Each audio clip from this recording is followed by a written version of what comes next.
And have you ever had one of those days where you've woken up and thought, what am I doing? Why am I doing this? Does it even matter? Do I matter? These are big questions. These are questions I don't think we spend enough time reflecting on. And why? Because we're busy, but I also think we might be afraid we won't find the answer. Well, I'm going to answer one of those questions for you right now, and it's the do I matter question. Yes, yes, you matter. Some of you may be familiar with this data that's just come out of Gallup. Gallup's recently reported that only 13% of people are engaged at work. 13%. That means 87% of people are disengaged. Disengagement can look different to people. It can look like low energy. It can look like negativity. For some, they dread going to work every day. And for others, they use distractions such as social media or food to get through their day. Or coffee. Thank you, yes, absolutely.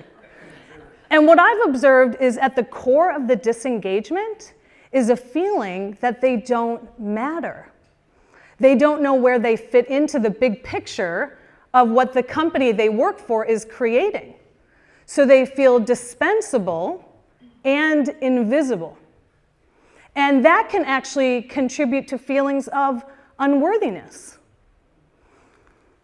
There are so many things in life that are outside of our control. People, weather, our government, global events. Did I mention people? Yes.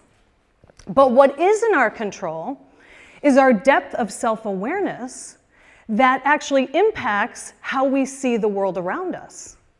And the foundation of that awareness is knowing your purpose. It's every person's superpower, your unique contribution to the world. What if everyone knew that their contribution mattered? How differently would they show up? How many of you would call yourself a leader in the room? Okay, so a leader's purpose is to motivate and inspire their teams to achieve the goals of the organization. That's how a leader contributes. And you bring something unique to the role. Being a leader is a way to fulfill your purpose. And if you can help your teams not only understand the organization's why, but their individual whys, you will gain loyalty and commitment. Purpose is about contribution. What do I want to contribute? What am I meant to contribute? And we were all born with gifts and talents. We can't help it. We were just born with them.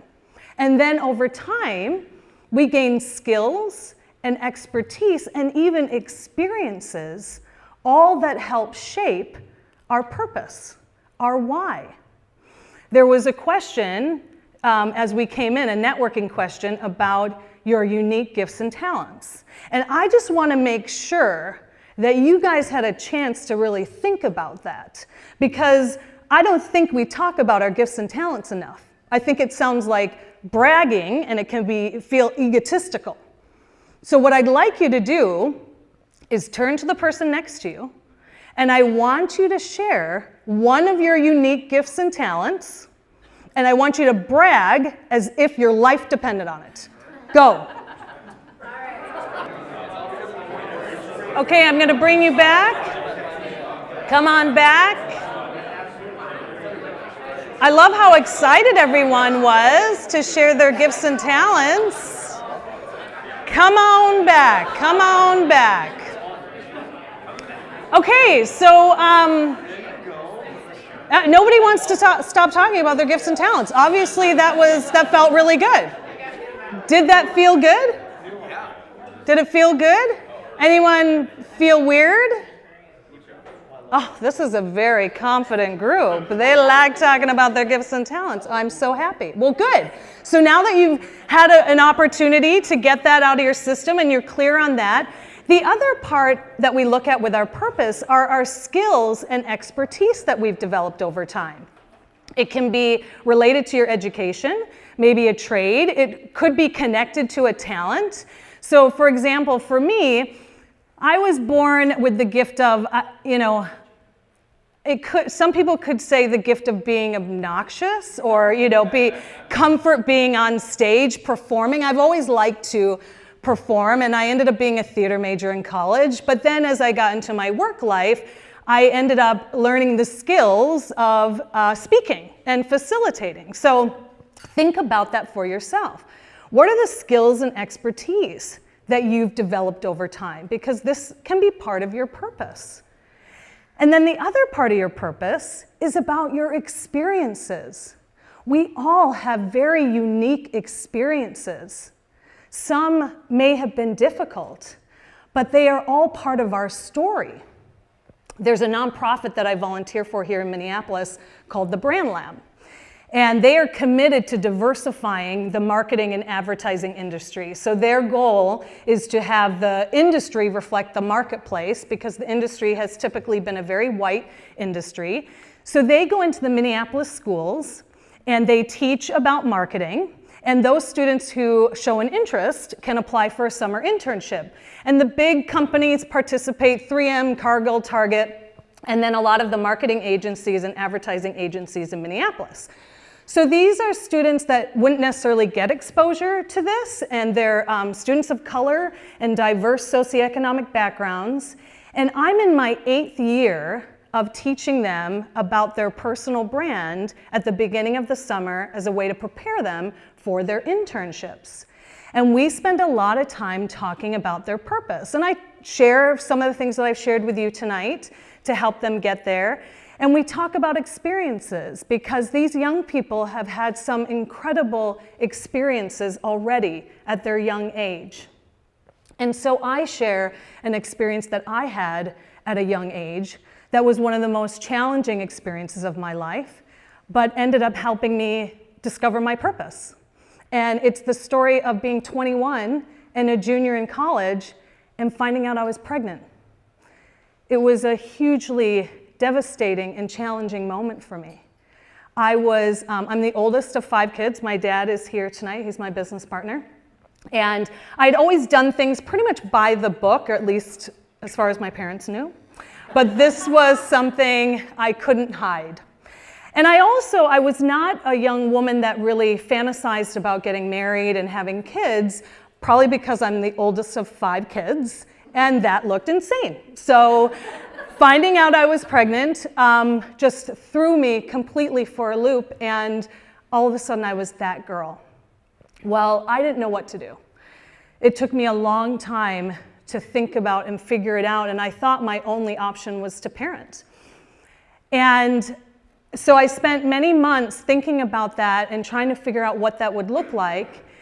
And when I was about 5 months along, I realized that I couldn't do that. I wasn't equipped. I wasn't ready. I didn't have the means. I couldn't provide for my daughter the way that I would have wanted to. And so I began to look at another option, which was adoption. I knew nothing about adoption. This was 1995. And the only things I'd probably ever been exposed to were from shows like Jenny Jones and Donahue. For those of us who are old enough to remember those shows, some of us in the audience are like, what? I don't know who that is. Or like 1995 Oprah. So not a lot of good information for me. But I opened up the yellow pages, yes, the yellow pages, and adoption was listed in the yellow pages. And I called the first ad that I saw. And the woman I got on the phone with ended up being the woman who was my social worker, and she told me about open adoption. And open adoption is everything from choosing the parents to receiving pictures and letters of your child to having a relationship. Well, that was incredibly overwhelming for me, but I loved the idea that I could choose her parents. And so I began to make an adoption plan for my daughter. Fast forward to September 23rd, 1995, my daughter Ellie was born. I spent 2 days in the hospital with her. I thought that I would want her to be in the nursery and that I'd have her just come and visit me, but I ended up having her next to me the entire time. And I was never more sure of my decision. I knew that I could not give this little girl what she needed and what this couple could. Now, the day I left the hospital was the hardest day of my life. And I had many, many hard days after that, but I had beautiful ones. This is my daughter, Ellie. She's 23 years old. We have a relationship. She knows my family. She knows my daughter, Sydney, who's 7. I was a little bit older when I had her. And it's a beautiful experience. And so I shared this story with the students. And a couple of years ago, at the end of the day, the students were giving me feedback and like kudos, thank you. And a young man said to me, "Thank you so much for sharing your story about your daughter, because I never would have thought you would have had that backstory." And I was speechless. I realized how they saw me.